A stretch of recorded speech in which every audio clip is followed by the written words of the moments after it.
Ingreso público. Generalidades. Una parte importante del derecho financiero es el derecho tributario, precisamente el que se refiere al estudio y análisis de las formas, medios, actos y procedimientos que utiliza el Estado para obtener recursos económicos, a través de la fase de recaudación. Recursos que vendrán a satisfacer necesidades de índole gubernamental y a su vez las de índole colectivo, a través de la erogación de dinero. El Estado, sin ser comerciante, tal y como lo establece el artículo 7 del Código de Comercio, recibe ingresos por el cobro de impuestos, por la venta de bienes producidos por empresas públicas y las utilidades que generan las mismas, por ventas o alquileres de propiedades, por multas impuestas, por emisión de bonos o obtención de créditos, entre otros. Y con esos ingresos el gobierno puede realizar sus gastos e inversiones. Los principales ingresos del país se deben a la agricultura, ganadería, avicultura, pesca, petróleo, industria, minería, banca, moneda, comercio y de igual manera los que el Estado aplica de carácter impositivo a través del Servicio Nacional Integrado de Administración Aduanera y Tributaria, el CENIAT. Aunque podría decirse que el mayor ingreso obtenido en Venezuela es el generado por la empresa petrolera PDVSA. Definición. Según el doctrinario Moya Millán, los ingresos públicos son recursos que obtiene el Estado en forma coactiva, tributos, voluntaria, donación legado, de la economía de los particulares y el uso de sus bienes, venta usufructo, arrendamientos, para satisfacer las necesidades colectivas a través de la prestación de servicios públicos. Según Valdés Costa, los ingresos públicos desde el punto de vista general son las entradas de dinero a la tesorería del Estado para el cumplimiento de sus fines, educación, trabajo, cualquiera que sea su naturaleza económica o jurídica. Los ingresos públicos han experimentado una notoria evolución por la incidencia de factores económicos y sociales, tales como política de incentivo al desarrollo, de integración económica internacional y de seguridad social. Para acotar un poco sobre los conceptos ya expuestos, es necesario destacar que los ingresos obtenidos por el Estado deben estar en ley y los funcionarios públicos no pueden ejercer actos por cuenta del Estado, sin la debida autorización, según se expresa en nuestra Carta Magna en el artículo 145.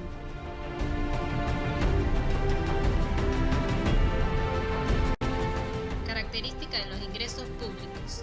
Activo, debido a que son cosas o bienes susceptibles de valoración económica y que nos aportarán un beneficio económico. Institución, cualquier ente no los puede recaudar, pueden ser percibidos por cualquier dependencia del Estado, siempre y cuando esté autorizada y dentro de sus competencias, bien sea a nivel municipal, estatal o nacional. Están destinados a satisfacer necesidades de tipo colectivo o públicas. Bienes públicos, porque pasan por cualquier título a manos del Estado y no se pueden enajenar sin la respectiva autorización del cuerpo legislativo, así como tampoco se pueden adquirir en el tiempo, es decir, son inalienables e imprescriptibles. El Estado tiene el derecho y la potestad de exigirlos para poder cumplir con sus funciones. Son públicos por cuanto los percibe efectivamente el Estado y se pueden representar en moneda.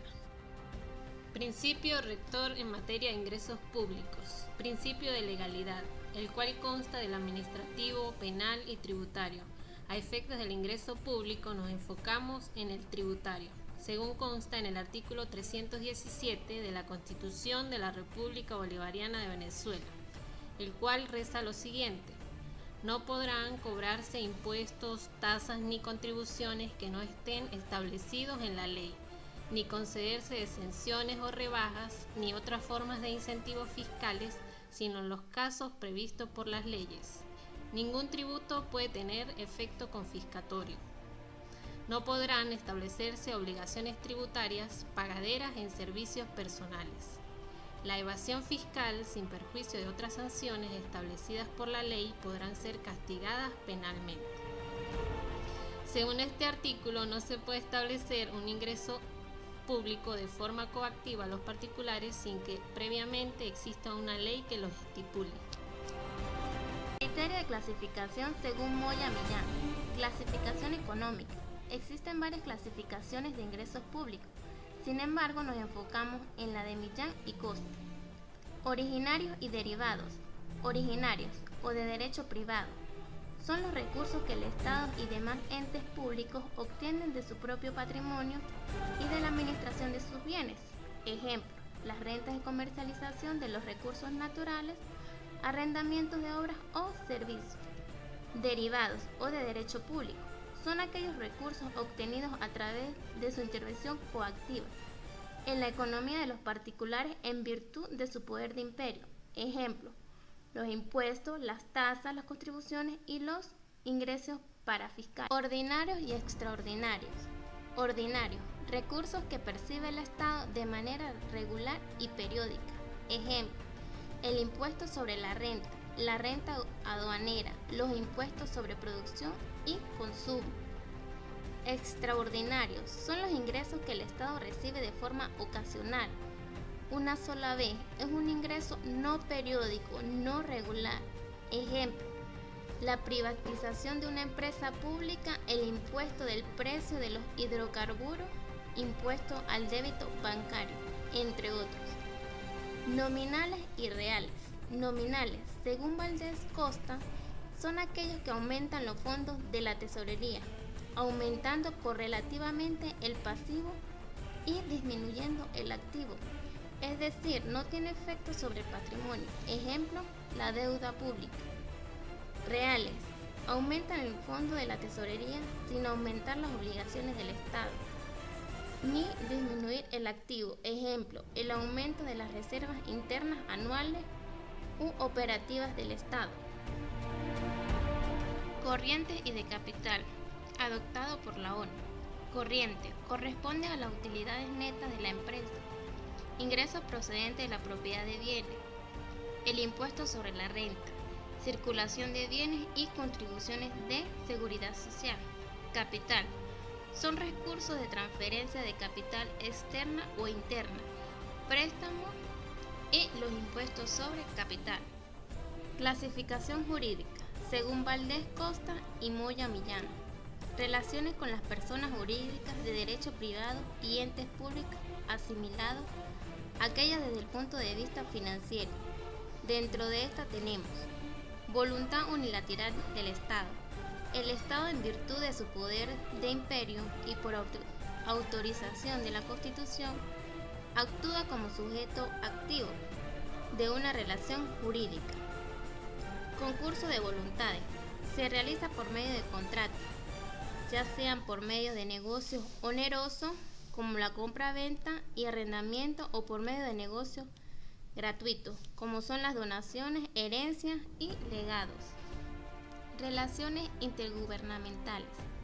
El Estado puede actuar por voluntad unilateral, imponiendo las prestaciones sin necesidad de requerir del consentimiento de otras personas, sean naturales o jurídicas.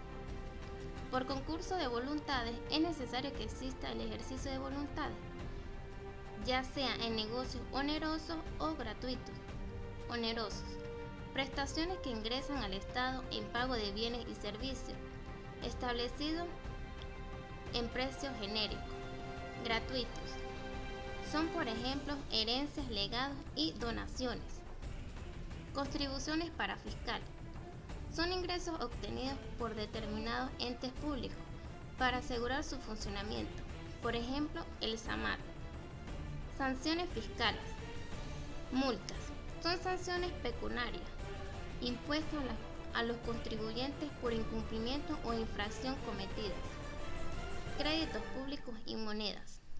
Son los ingresos obtenidos por uso del crédito público y la emisión de la moneda.